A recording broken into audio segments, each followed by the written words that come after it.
Okay, testing the audio, seeing if it works.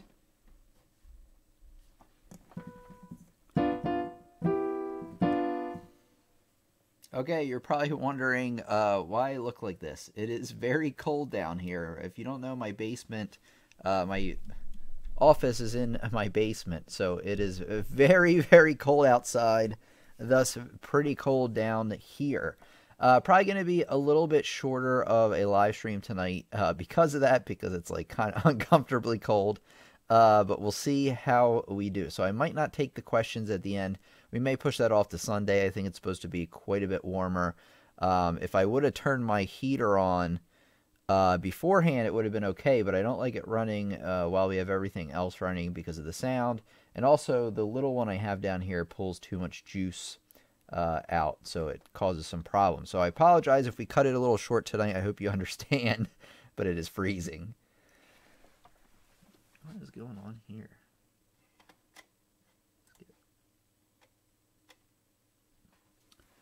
Okay, can everybody hear me? Hello, Barbara.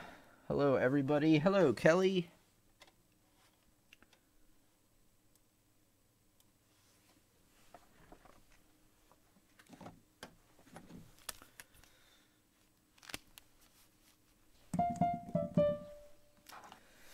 All right, hopefully everybody's having a great night tonight. Hello, Adria. Happy holidays to you. All right, we're probably just going to get right on into it because I really want to get out of here as soon as possible. Like I said, it's really cold down here right now. So we're gonna see how we do here. So let me get staff pad up here because we do need it for tonight. Hey, Gary's here. Gary, I just see that you enrolled in some courses over on the website. Thank you very much for that. I did just complete your student registration a few minutes ago.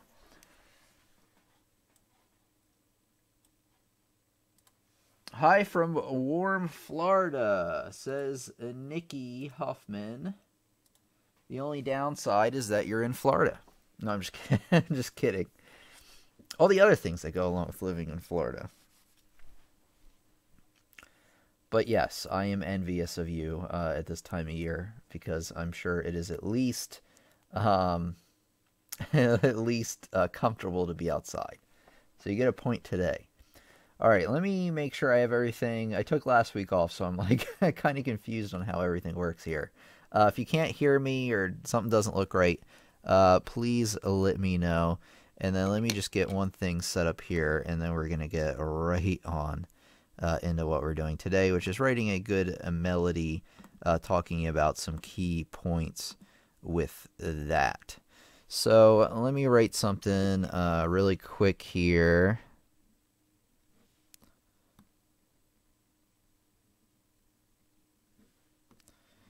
Okay, almost there. Actually, let me show you what I'm doing so you don't think I'm just doing nothing. So I'm just writing this quick thing out that we will use today to teach the lesson.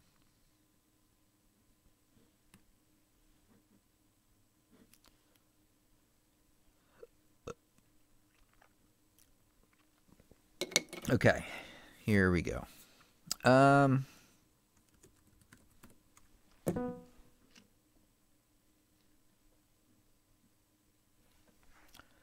Hey, Rich is here.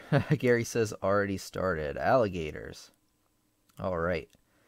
All right, everybody. In case you're just tuning in, I was mentioning just a minute ago, it might be a shorter live stream tonight because it is really, really cold out, like in the teens.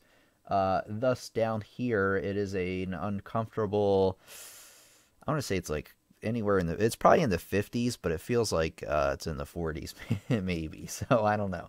It's a little uncomfortably cold. I am getting used to it though. When I first got down here, I was like, oh man, I'm gonna jump out of here right away. But we may have a slightly shorter program than usual today because of that, so I hope you understand. All right, so today we're talking about 4 steps to writing a good melody, and that's not what I meant to hit. There we go. Okay, let me do a formal intro. Are you looking to write a good melody using the piano? Well, today I'm going to give you the four most basic elements you need to be aware of, so you can write melodies of your own. So let's get on to our first topic.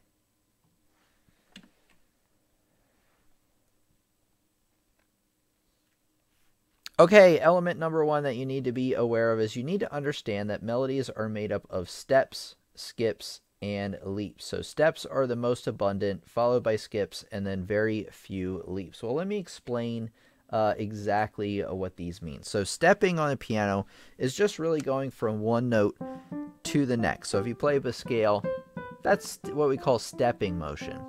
Skipping motion is where you're skipping over every other note, kind of like you're playing a chord or an arpeggio, but notes separately. So those are skips. And a leap is anything bigger, larger than a third, or a skip as we called it. So a leap would be like a fourth.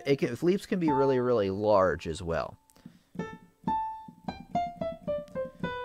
So here's stepping, and then skipping, and then leaping.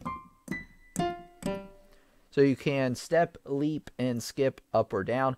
And a good melody has mostly steps, and then some skips, and then a few leaps, and maybe some more skips. So I'm going to show you exactly how this applies when we actually combine all these together, and then we write our own melody. But let's get on to the next element, which is Fuddy Dice here. It's actually colder probably in Maine right now than it is even here. I was telling everybody, Fuddy Duddy, that we might end a little early tonight because of how cold it is. So that my office is down here in the basement, which actually this year will change. I will get a new office this year, along with a house to go around it. So things will look, well, it actually doesn't look too bad with the red curtain behind me, but things will look more and more professional, and I won't be in this cold place. So we'll see how we do tonight. Okay, element 2 is stick to the basics of sticking to chord tones and scale tones at first. Then branch out using the non-chord tones and non-diatonic notes. Now you may be like, what did you just say? I have no clue. Well, in music, right, you normally have a key. So if we're in the key of C, pretty much any note in the C scale is fair game. We call that diatonic notes. However, there are also chords going on in your left hand. And you generally want your melody notes, especially if you're brand new to writing melodies, you want your melody notes to fit with the chord tones. That'll make sure they sound consonant or good, as a fancy term is saying that. So if I have, actually let me play it here. So if I'm playing a melody, generally, and I have a C chord starting out made up of C, E, and G. Generally, I also want my melody to start with a C, E, or G. It can start with a different note, but if you're brand new to writing melodies, don't do that, because you need to learn how the rules work before you really start messing around with the rules. So if you start on a C,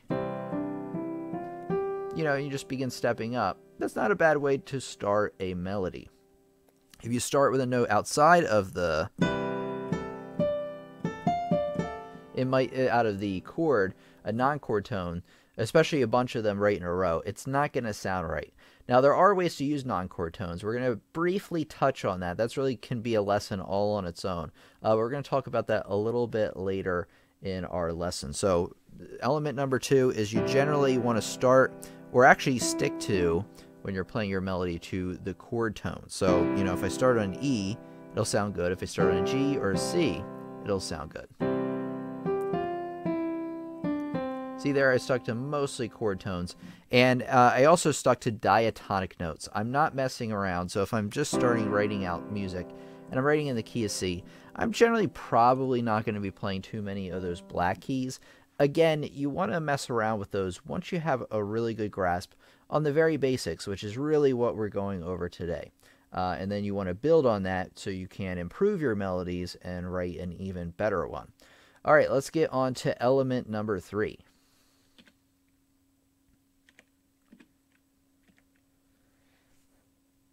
Okay, element number 3 is you want to be aware of phrase structure. And there are quite a few of them, but today we're going to be talking about antecedent and consequent phrase structure. It's hard to say. Because it's probably one of the most common. So, if you have Mary Had a Little Lamb, basically what a phrase is a group of measures of a melody that completes an idea, right? So if you had Mary Had a Little Lamb, Mary had a little lamb, little lamb, like that, that would be a complete phrase, right? That's the complete sentence, basically, if you put the words to it. And then you have Mary had a little lamb whose fleece was white as snow. That is another phrase, and if you kind of noticed, it started the exact same way as the antecedent phrase. It just finished in a different way. It kind of led you to a more final note. Let's examine actually what we have going on here in a little bit more detail. One thing I want you to notice is that you have at the end of the antecedent phrase, which is Mary had a little lamb, little lamb, little lamb. Notice how at the end of that line it ends with 2 G's. Well, if it ends on the 5th note of the scale, so if we're in the key of C with this, because no sharps, no flats. If it ends on the 5th note of a scale, so here's your G here, it gives the feeling that the song is going to keep going.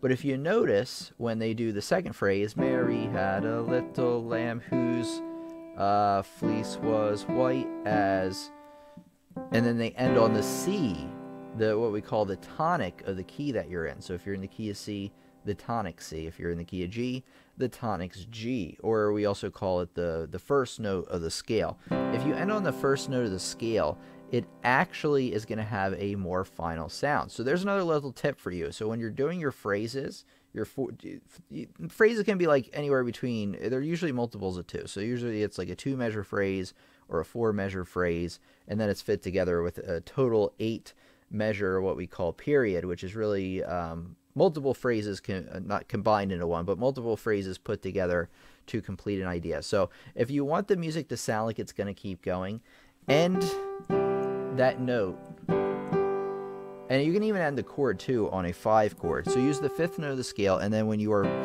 finishing your idea, end on the 1st note of the scale. Now you don't have to do that always, especially in jazz and a lot of contemporary music.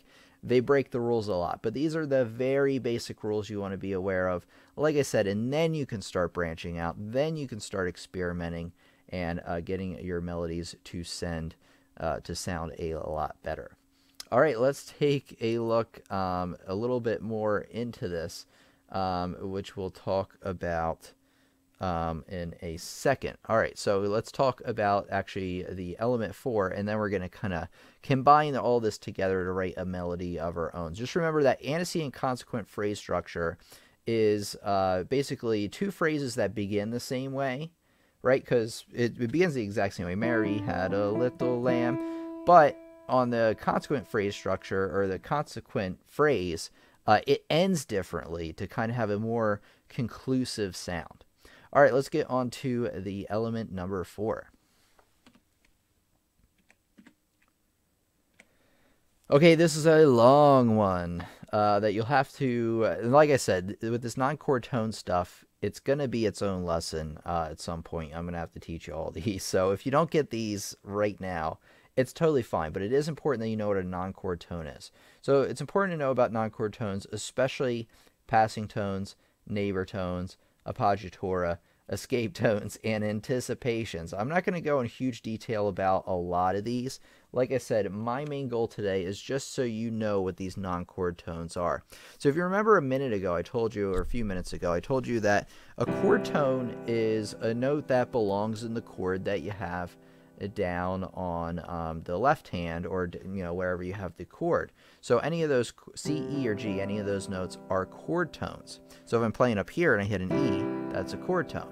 But if I hit an F, that's a non-chord tone. As you can see, if you start on a non-chord tone, sometimes it sounds really, really bad. But you can use chord tones if you're smart about it. One I'm going to talk to you about is the passing tone. So with the passing tone, you start on a chord tone. So I have the note C, E, G down here. So C works. So you have C down here as your chord tone. Your passing tone will always connect two chord tones. So you have to have a chord tone on the bottom side of it and the top side of it, and your non-chord tone is in the middle. It actually passes over to another chord tone. That's why it's called a passing tone. So anytime you see a lot of scale movement, you're going to be talking a lot about passing tones. Whoops.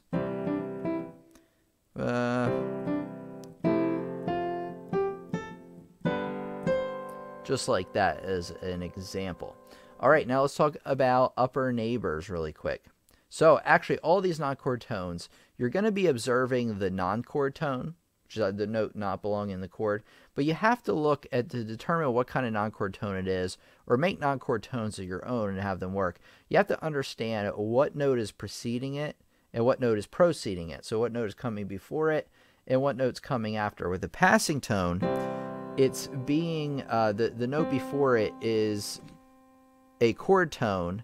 It comes to that non-chord tone and it passes to a chord tone. It can actually go back the other way too. Chord tone, non-chord tone, and then chord tone. Still a passing tone. You're just going ascending one way, descending the other. Now the neighbor tones, there's a bunch of different types.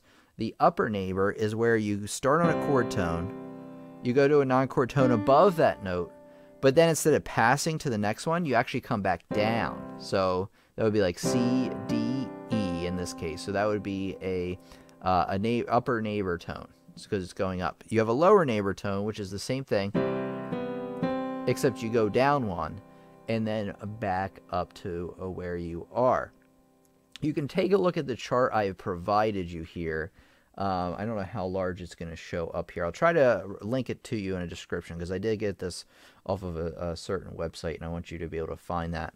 And obviously, give the person proper credit. So if I do forget to post this picture, let me know, and I can link it to you so you can get a better copy. This chart does a pretty good job at explaining what all these are, including what note comes before the note, the non-chord tone, and then the note after. Remember, those are the most important things to understand here. So you want to spend some time studying those and actually, writing practice pieces, practicing each of those. We're going to try to maybe incorporate at least the ones we talked about just now, the passing tone and the upper neighbor here in a minute.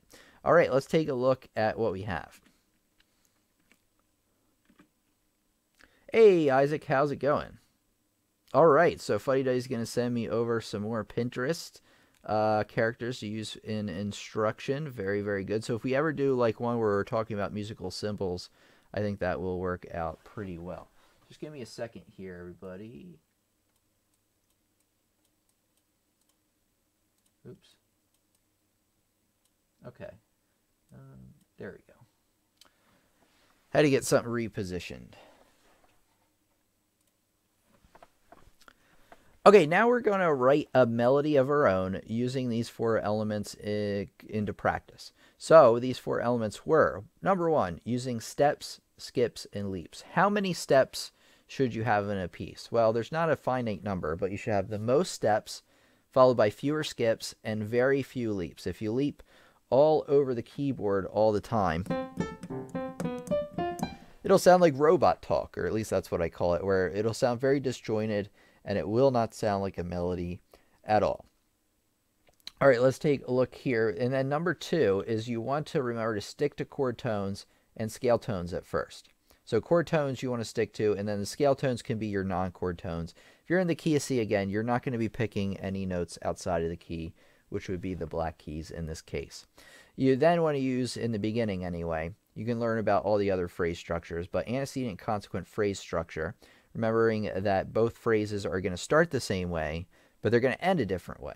And I'll show you, how to do this in a minute.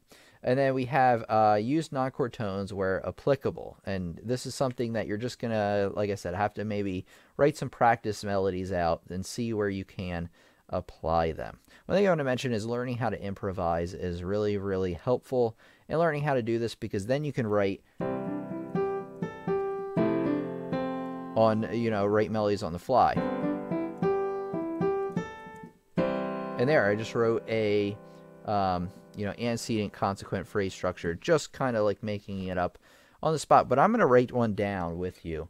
So let's take a look at what we have here, and we're going to apply everything we've learned tonight. So I have a chord progression written on the left hand already. It's a standard 1, 4, 5, 1 progression using what we call proper voice leading. So we're using the inverted chords where available. If you have no idea what I'm talking about, don't worry about that. Okay, let's take a look here. So here we go, right? So we're starting out this melody.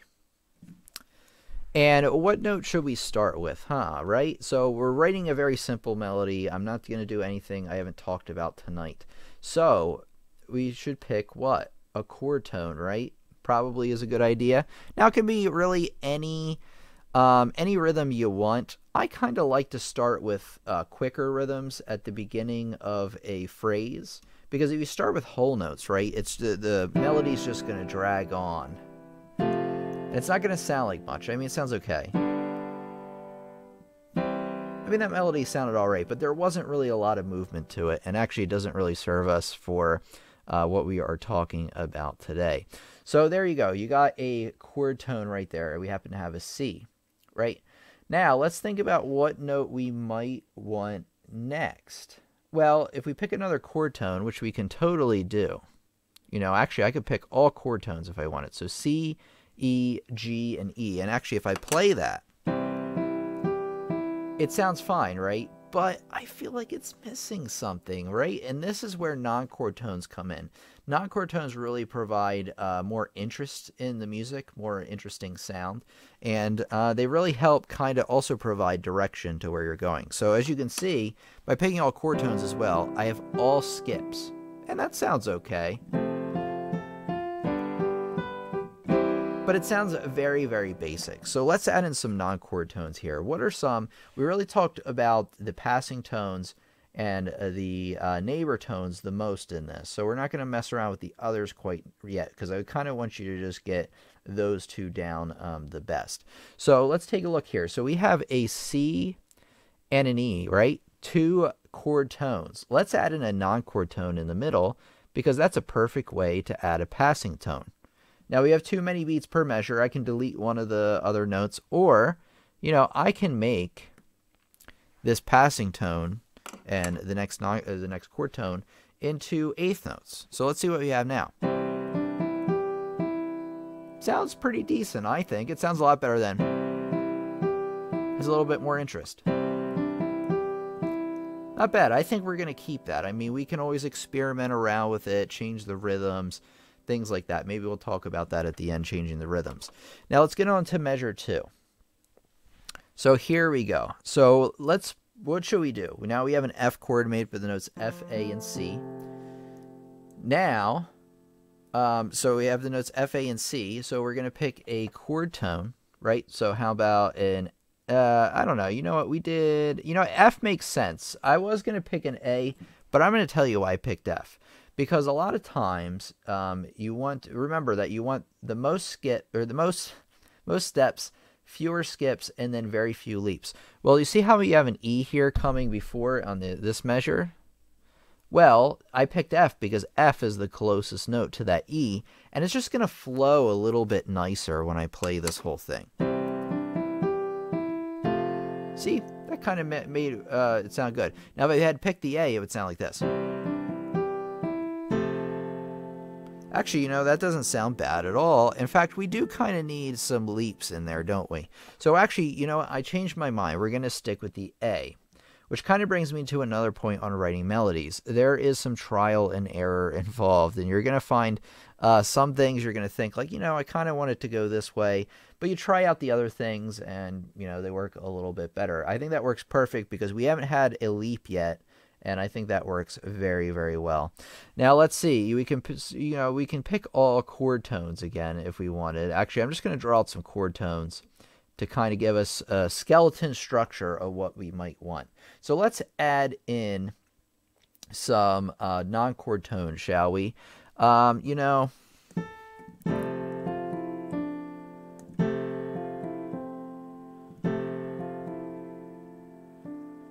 Just kind of thinking out what we might want to do.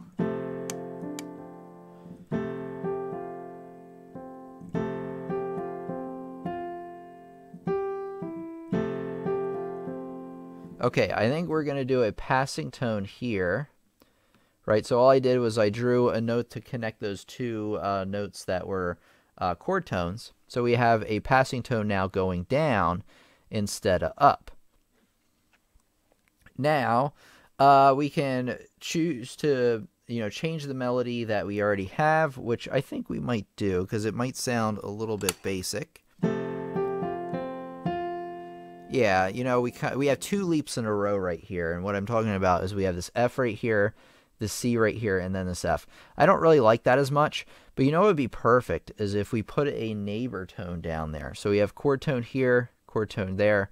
You have a non-chord tone, and then it goes back up right to the same note. So let's see how that sounds.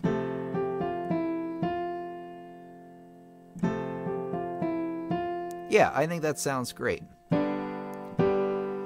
Now remember that we are... Oh, no, we have one more measure to go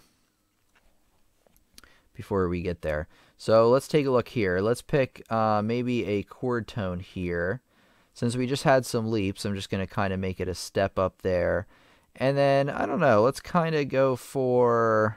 Let's kind of have the melody go up. Another thing you want to consider is what direction the melody is going. Generally, you don't want the melody to have a very huge range. So what I mean by that is like when you have a melody starting on, say C right here, right? And you kind of go up a bit. Generally, you don't want to keep going. And one of the main reasons is that you want a cohesive melody, right? You want it contained in some way. So a lot of melodies have a range of about an octave. Sometimes they can go a little bit higher, but generally you're not going to keep going and going and going and going and going. Another reason behind that, besides just a musical thing, is voices. So if you're singing this melody, a lot of people have a bit limited range, especially me, of what you can sing. They can't sing 3-4 octaves.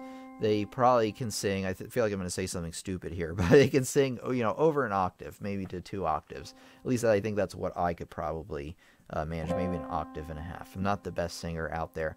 I know some singers can do multiple octaves, but it's not something that most people can do. So I would avoid doing that. And it'll actually make your melodies sound better, not having them go up and out into outer space. All right, so let's take a look here. Let's get these notes in here.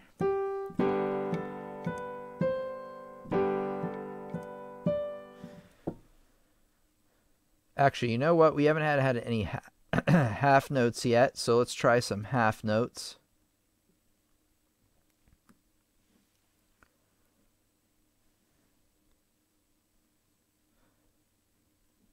And and then when I said, so we've done 4 measures so far, right? So this is our antecedent. So what did I say about the antecedent phrase to make it sound like it's going to keep going? Well, I said, right, use the 5th note of the scale. So if we're in the key of C, that is number 5 here. Oh, I guess I should probably bring it back there so everybody can see the whole thing. So we're going to put a G here, and we're going to put a half note G, followed by, like a half rest. And what that will do is that half rest will kind of give us a little break in the sound before we start our next phrase. So let's give a listen to this phrase so far. I'll play it for you, and we'll see if we find it acceptable. So here we go.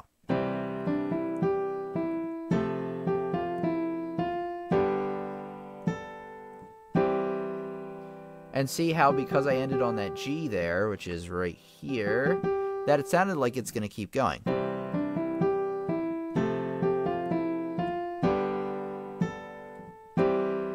See, and it almost sounds like you're going to have something else. So we are going to now make our consequent phrase structure. So let's take a look at how we're going to do this. The number one thing we're going to do, it's going to sound like cheating, but what we're going to do is we're going to take this phrase that we just did, and we're going to copy it, because we like to make our lives easier, right? Because remember what I said, is that the second phrase is going to be very similar. It's going to start almost the exact same way as the first phrase did. But it's going to end differently. So maybe like now that we have the first phrase here again, we can change around. It's going to start, the first measure I'm going to leave alone because we want it to start the same way. The second measure, I'm not going to make that many differences. I might change a few of the notes here. So maybe instead of a lower neighbor here, we'll do like an upper neighbor. And then maybe we'll just get rid of this G altogether. See how that goes.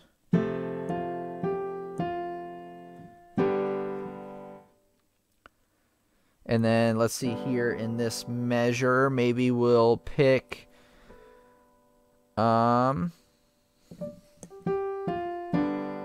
pick a different chord tone. So maybe we're going to come down here to a D instead.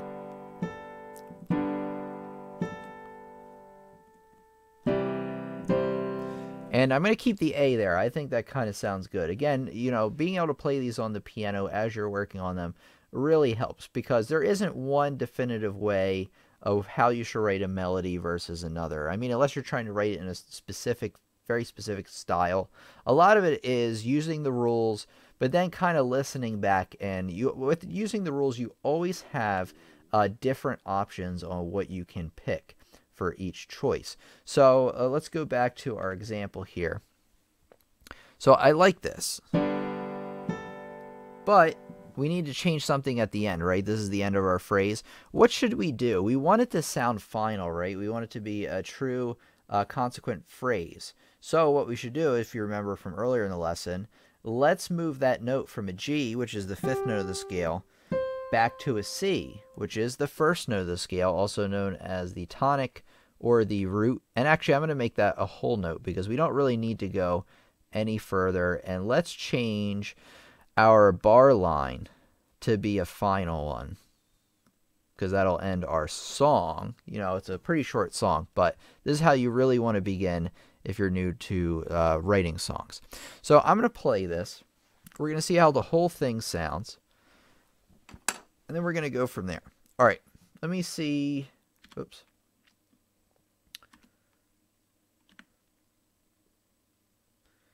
Okay, yeah, I can play it here. All right, so this is what our example will now sound like.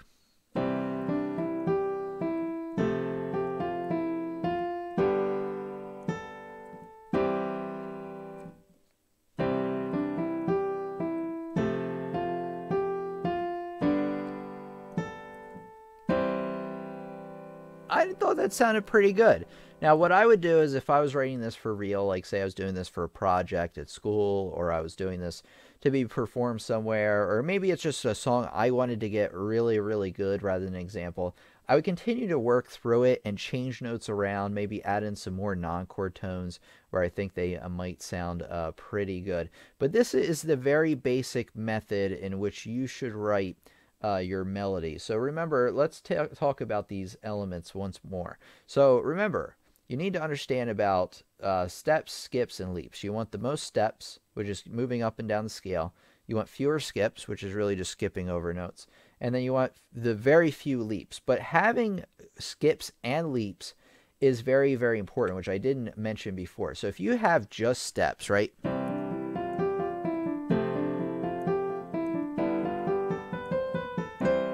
It sounds okay, right? It sounded like sort of a melody, but it really lacked any kind of interesting sound at all. So if you want to make your melodies a little bit more interesting, you know, use steps, but then put in some skips.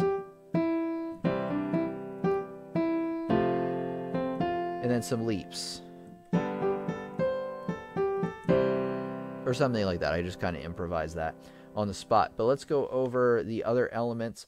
And then don't forget about the antecedent consequent phrase structure, which I think we've talked about enough in this lesson. Go through and listen for the tips I had on that if you need. And then you want to use non-chord tones where applicable. And just remember that I gave you, actually remind me, I'm going to do my best. Once this video is posted, I will have a link to where you can find this sheet. But if you want to pause the video, you know, and take a look at it and, you know, study these non-chord tones, then that is what I recommend. So spend some time not only learning about non-chord tones, but practicing writing them into pieces of your own. Okay, the app. Let me answer some quick questions here before we move on. Offbeats Nation. I love your name. Hi there. Hi, my name's Chris, says Offbeats Nation. Love your tutorials, dude. Thank you very much, friend. Gave me so much extra effort to my music. Actually, let's get this up here. Let's see. And now I learned so much. Thanks for your hard work. You are very, very welcome. More great lessons on the way. Excited for 2018 with the channel. You'll just have to see what I have planned. We are going to start mixing it up a bit, but I think I'm going to announce that a little bit closer to New Year, since that's like, something I want to talk about then. Okay, Barbara says your skip sounded good. Thank you very much. Sri Hari, if I'm pronouncing that right. Sir, please do a tutorial on how to make vocal melody, please. I touched on that a little bit when we were doing this lesson. I was basically talking about when you do a melody, no matter how you're writing a melody, I would honestly contain your melody to a certain range of about, I don't know, maybe a tenth, which is an octave plus 2 or 3 notes. You don't want the range of your melody to be way, way up here or way, way down here or too wide because, like I talked about, most singers can't do that. But at some point I could do one on vocal. I'm going to be honest with you. I don't know as much about that. I know there's different like timbres, like different warmth to people's voices that, composers use. And they're like way more in tune with that than me. I'm definitely not a singer, to tell you the truth. But a lot of what I talked about today can be applied if you're writing your first, vocal piece as well. You're just going to have to be extra careful to contain the notes in a register or a range in which you can actually sing. Hey, Nadia's back. It's been a long time. I agree. Welcome back, Nadia. So happy you come out to our live stream once again. So thanks you for coming out. Hey, Catherine says, sorry for late for class. I love your classes. Thank you very much.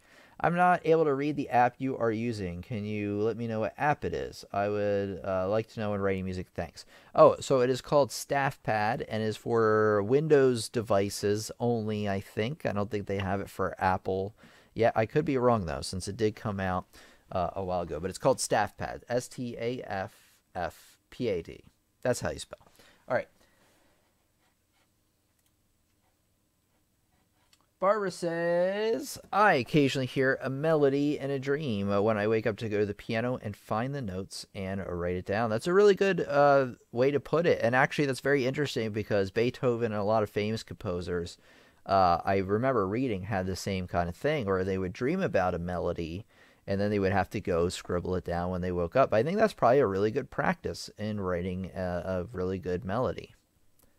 The only problem with that is you might be dreaming about somebody else's melody that you heard somewhere, and you might not be aware of it. But so long as you're not selling your music, mainstream anywhere, you'll probably be okay. If it's for your own personal study, you're fine. So long as you're not directly ripping somebody off. All right, any questions about melodies and stuff? Let's see.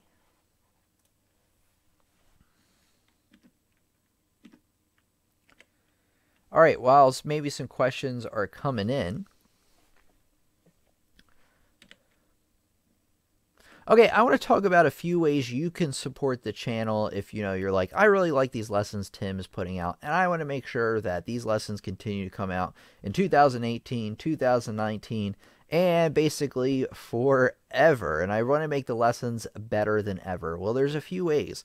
Let's talk about it right here. The number one way I feel that is the best, because not only do I get something out of this, but you get something out of this as well. It's a great way of support because it works both ways, is enrolling in courses over on pianolessonsontheweb.com. I have a link here in the description you can take a look at. I have over 20 courses, probably 25 courses that I've designed to help you learn a lot more about piano music. As the courses have instructional videos like you see over here on YouTube, and they are online.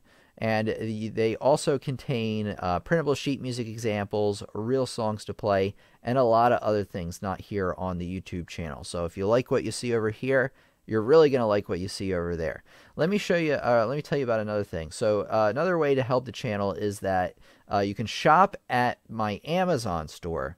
Now the thing about this is it doesn't cost you any more money. I just get a small commission fee for whatever you may buy. I'm going to spend more time crafting the store. A lot of the things I have in the store are things that I've personally used, or I know students who have used them, and I know they are good products, so they are highly recommended.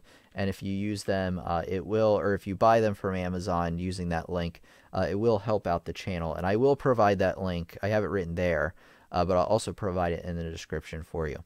Another way is if you are a live stream attendee, the super chat, right? So you may be like, what is a super chat? Well, if you never attended one of my live streams, you probably have no idea. And that's okay, because you can't super chat outside of a live stream. But if you're in the live stream and you are chatting with us, you can see that there is, I've highlighted a little dollar icon. That's basically a way for anybody attending the stream to donate a couple of dollars if they want. That would be very, very much appreciated if you want to. And then, like I said, though, there's other ways of contributing. But you may be saying, well, Tim, I really want to contribute to the channel, help it grow, help everything become better, but I don't have any money, I'm either really young or I'm just, the holidays right now with so much going on. And I understand, not everybody has the funds. So actually one of the best ways to help the community is to be a part of it, right? So if you're at the live stream right now, you're doing the right thing. If you're watching this video, you're doing the right thing. A big part of being in the community is, watching the lessons, leaving comments if you have a question, or you can answer somebody else's question, or you just want to say, nice video. Really, really helps.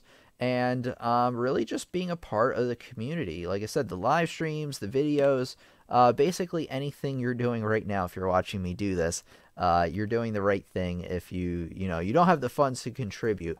And I really, really appreciate your support no matter which way you can give it, whether it's just you being here, or if you can give any other kind of support through the website or anything like that. So I want to let everybody know that, just in case you are interested in not only helping out the channel, but like I said, a lot of the other things I gave you on these other avenues, you can actually learn even more about piano music this way. On the Amazon store, also I have links to some lesson books that I recommend. So if you've been looking to pick up a book to kind of learn some songs out of, all in order, then that's what I recommend there.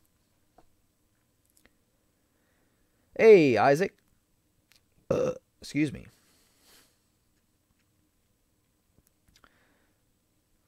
Okay, Barbara says, I am aware that my head is full of known melodies. I used to be able to sing 2 octaves up to a high A. Wow, I'm impressed.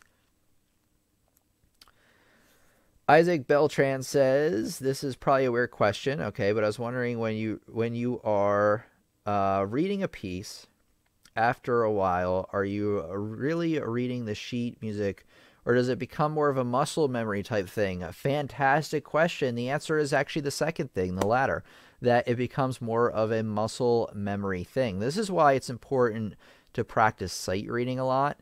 If you haven't seen my sight reading, the Amazon link doesn't work. Oh, crap. I'm going to have to take a look at that. So, sorry about that, everybody. I'll have to sort that out for you. But anyway, back to Isaac's question. Yeah, so you want to learn how to sight read, and that's why you practice sight reading, because when you're learning pieces, which is a big part of what you should be doing as a piano player, you are eventually starting to rely on your memory and the muscle memory and everything like that. But if you want to be really fresh, learning new pieces all the time to kind of flex that muscle, if you're learning a new language, it really helps to read different passages in different types of books and things like that, rather than the same thing all the time. And that's what sight reading is all about. If you want to learn more about sight reading, I have a fantastic lesson I want to direct you towards. Let me put this in this mode, only so I don't show you any kind of my personal information by accident, which could happen in the other window. So here we go. So what you want to do is you want to say, if you haven't seen my lesson on this, how to sight read music the best way. And there you go. There's my face with glasses that I don't wear. I photoshopped them on. That's not me, the second guy. The first person, as you can see. You really want to check out this lesson that I made, because this will really help you understand not only the concept behind sight reading, but obviously how to do it the best way. All right. And I really, really want to thank Gary here for super chatting. So this is what a super chat looks like. You just put in a few dollars, $10 Australian, I think. I'm not entirely sure. I'm sorry if I get your place of origin wrong, Gary, but thank you so much for the super chat. I'll make a big deal out of it every time, unless you don't want me to. But thank you so much. I appreciate that very much. Okay, Barbara says, I would like to see a lesson on the sustain pedal. That is in the works. I am really trying to figure out how to fit this into the schedule. That's the problem I'm having. I have the equipment. I have all the equipment I need. And it is on my list. It just didn't make it through this month's round of lessons, only because we have a little bit shorter of a month due to the holiday. I had to take off last week to kind of prepare for what we're doing for the rest, and then the other times, like Sunday, we're going to be doing Q&A kind of like we usually do on Sundays. But I'm also we're going to be talking about playing the different Christmas carols. So I'm going to do a tutorial. I usually don't do song tutorials too often, but I think I'll make an exception for this holiday for Christmas. And any other kinds of Christmas or holiday songs that you might want. We will talk about those on Sunday. And okay, so the sustain pedal is definitely on my list. How do you donate on mobile? It doesn't appear for me. Man, I really don't know. They say that YouTube, from what I read on something they put out, it should be rolling out on mobile. I thought it was out on mobile, but maybe not. You can't do it through the phone, says Rich. Okay, man. Okay, so apparently you can't do it through the phone, which doesn't make any sense, because I thought the majority of YouTube views these days were from mobile. I don't know. Honestly, I mean, you could PayPal me some money.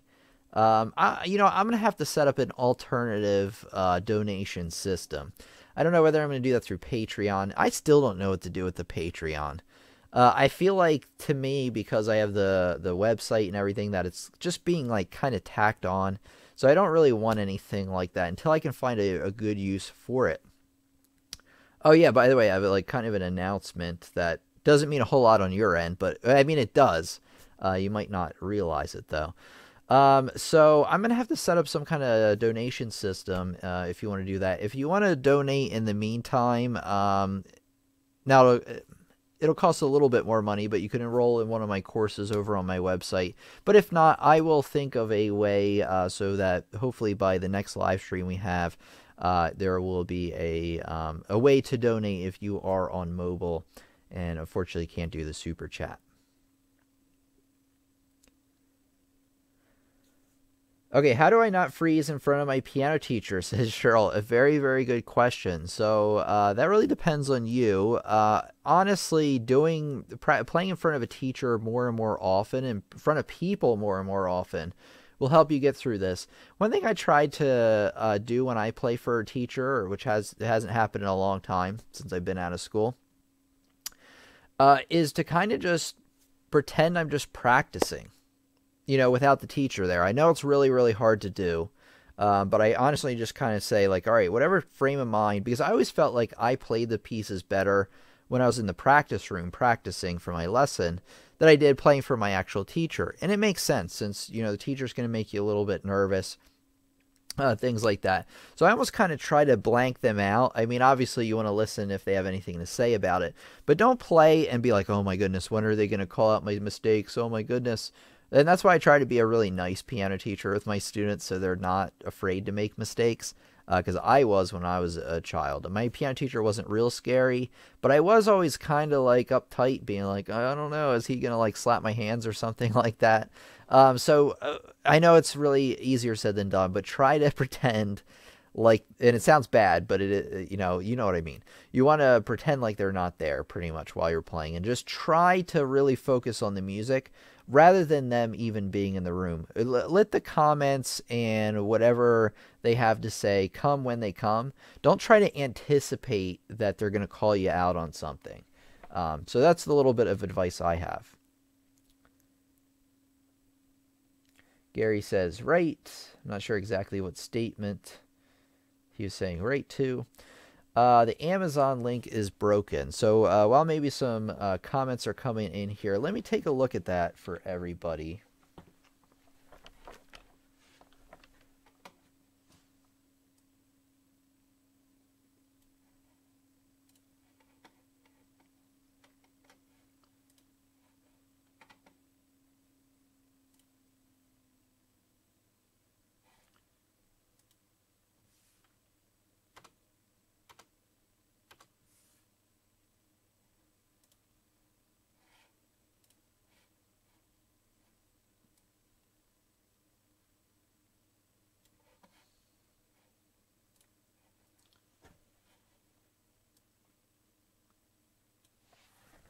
Okay, I checked the Amazon link. It looks like it wasn't my fault. The link is correct. When I bring it up, it says something went wrong on our end or something like that. So I think it's just Amazon. It is wonky right now. Hopefully when the recording of this is posted, that the Amazon link will be working again. Okay, let me answer a question here for Isaac. So I'm self-taught, says Isaac, and I'm planning on being a piano teacher as a side job. Well, congratulations. It's a fun job. Do I need to go to classes for piano and get a certificate to become a certified piano teacher? Well, both answers, the short and long answer, are actually no. You don't need any kind of special certificate or degree to teach piano. However, it may hurt your ability to get students if you don't. Because a lot of people will ask, do you have a degree do you have a degree in music or anything like that? And it just really helps. And I'm always honest with people, whether I have something or I don't have something. You know what I mean? Like, do I have a master's degree in music? Well, no, I do have a master's degree, but it's in IT.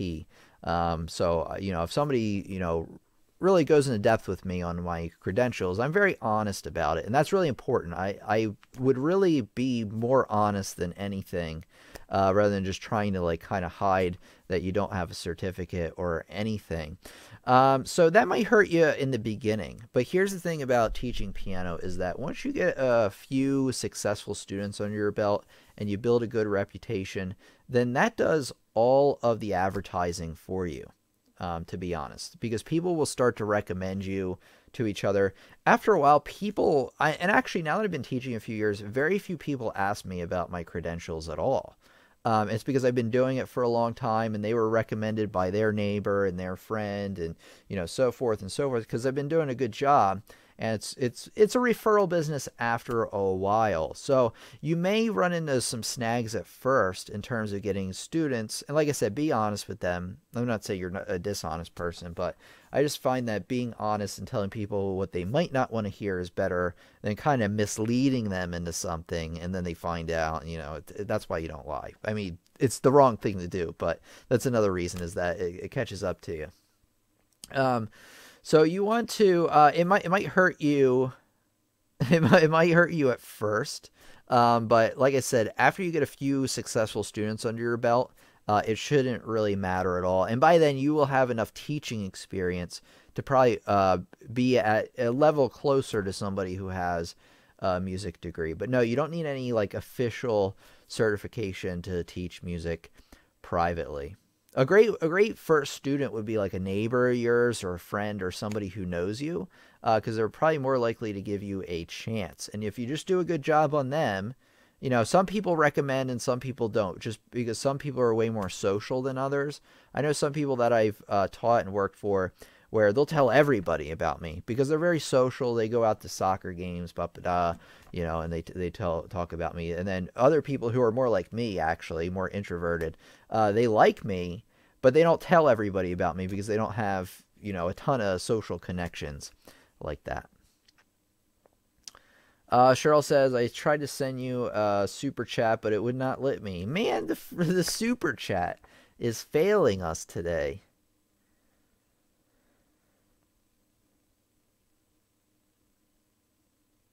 Parents, do you have a degree in music? I'm a doctor. Like I said, you might run into problems at first, but do a good job. Find somebody you know to give you a chance on the piano lessons. I mean, even if you have a degree, you're going to need the first few people to give you a chance. Because if they ask you, well, do you have any teaching experience? Well, then it's another thing, right? Because then you're like, well, I have a degree, but I'm kind of new at teaching. And you also might want to start out at a lower lesson rate than the average to kind of entice people, but not too low, because if you're too low, like if you do it for $5 an hour, people will be like, well, that can't be a good teacher, right? Because they'll be suspicious. But say the going rate is $20 a half hour, maybe you could do it at $15 a half hour to begin with, just until you get your legs going. The link isn't working for me either, says Adria. Man. Also work on my typing skills before I post as well, says Catherine. That's okay. We'll work on my personal development for 2018, reflection for New Year's. Oh, awesome.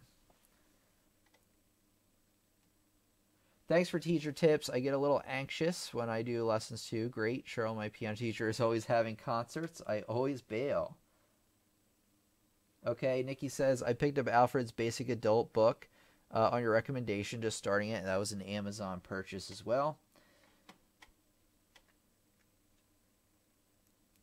We'll have to also, okay, how do you play piano so you can sing along, accompaniment? So that is a lesson that I'm going to have to make, to tell you the truth. I can't tell you real fast right now, other than what I would do is I would find an easy song to play, like Mary Had a Little Lamb that we talked tonight. You can look it up anywhere. Mary had a little lamb, little lamb, little lamb.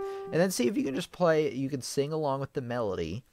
Mary had a little lamb, little lamb, little lamb. Right? And then put in the chords. Mary had a little lamb, little lamb, little lamb. And then see if you can just play the chord and still sing the melody. Mary had a little lamb, little lamb, little lamb. Now, it's a little bit off key because, one, I haven't been practicing my singing as much as I should be. And then two, because I didn't have the piano to play along with you. But that helps you develop that skill of first hearing the melody, doing it with the piano, and then seeing if you can do it without that crutch of the piano being played. That's the first step you need to go into to learn how to do this. Let me write down this lesson idea. I'm pretty sure I have this on my list. I just want to double check and make sure. So everybody just give me a second, and I want to write this down on the list.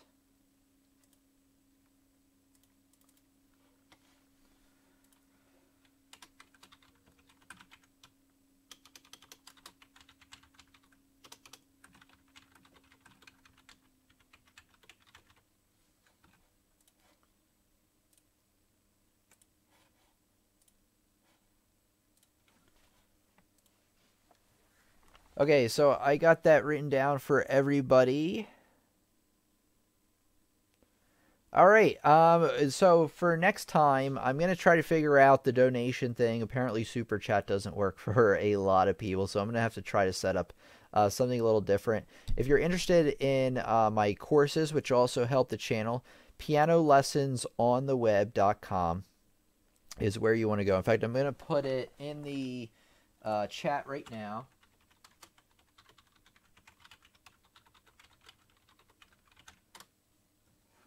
In case you're interested in that. But I'll figure that out for next time. We are meeting again Sunday, 8 p.m. Eastern Standard Time. So whatever, look that up on Google to convert the time right. Where we will be talking about Christmas carols, holiday songs, just like any type of song that you would want to hear this year. I'm going to do like a little tutorial on each one. And then we're probably going to do a Q&A as well, since I don't think that will take up the whole time. We made it the whole hour today. Actually, since I've been down here about an hour, I've grown accustomed to how cold it is. It doesn't feel nearly as cold right now, but it'll probably feel warm when I go back upstairs. So go us for making it the entire hour tonight. Let me think about, though, an outro for what we're going to do. And I'll see if I can figure out that Amazon thing as well. Okay. Let's see. Let me think. Okay, if you want to learn more about music theory, which are the building blocks of music, which really you need to understand on how to write your own melodies, I'm going to put some links here around my face and also in the description so you can learn more about that. And I have some other lessons about writing music as well, which I will also include. So thanks everybody for coming out, and I'll check you out for the next lesson. All right, everybody, I'm still here, although we're probably cashing out here in the next few minutes because we are getting up into the hour. I want to thank everybody so much for being an excellent part of our community. I love getting to chat with you here in the live streams. You really helped, like I've said many times, though, you've really helped keep me going over the years, knowing that you're here for my support. Well, you're not here for my support. You're really here to learn, but you're here offering your support in terms of like learning. And basically, what I'm trying to say is your interest in my lessons has kept me going this far, and will continue to go very, very strong into 2018. I have some great things planned here for the channel, and I hope you're looking forward to it. And I want to thank all the students out there for being a part of our classroom. So this has been Tim from Lessons on the Web. Have a great few days. I'm going to see you again on Sunday. Don't miss out. We're going to be doing some Christmas carols and just answering some questions in general that you might have about piano. And I just want to say thanks again. So this has been Tim from Lessons on the Web, and I'll talk to you real soon. Okay, can I play Think of Me as you're out? Well, I don't know that, if I know it, unfortunately. So, unfortunately, I do not know Think of Me. If I did, I would play it. Or if maybe next lesson, while I'm playing other pieces, I can find it and then play it there. All right, everybody says, thanks, Tim. Oh, wait, let me read Nikki. Nikki says, great show. We'll check out your beginner lesson pack tomorrow. Thank you so much. I appreciate that. Oh, yeah, use code YouTube during checkout. You're going to get an additional 15% off any order on the courses. I wanted to tell you that. Vitae says, thanks, Tim.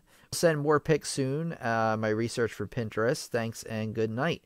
Good night to you as well. Catherine says, thank you, Tim. We are so blessed. I am so blessed as well. And actually, now that you say blessed, I'm wondering where Abigail has been. I need to email her and make sure she's okay.